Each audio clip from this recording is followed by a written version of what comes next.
நாம எந்த இனத்தையும் எதிரிகள் அல்ல, எந்த இனத்தையும் பகைக்க அல்ல, நம் இனத்தின் பகையை வெல்ல வந்தவர்கள். சிலர் சொல்றான் தமிழ் தேசியம் ஆபத்தானது. தமிழ் தேசியம் ஆபத்தானது யாருக்கு?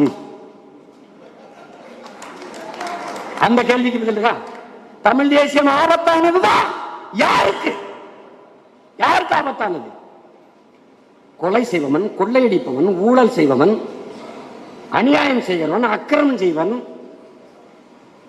சாதிய பெருமை பேசி தீண்டாமை கொடுமையை செய்பவன், பாலியல் வன்கொடுமை செய்பவன், அநியாய அக்கிரமம் செய்கிறவனுக்கு அவனுக்கு ஆபத்து. வேற யாருக்கு ஆபத்து? தமிழ் தேசியம் ரொம்ப ஆபத்தானது, ரொம்ப ஆபத்தானது. இது தேசம் தமிழ் தேசம், நாடு தமிழ்நாடு, தேசம் தமிழ் தேசம். இது ஆபத்தானதுன்னு பேசிட்டு இருக்கிறது எவ்வளவு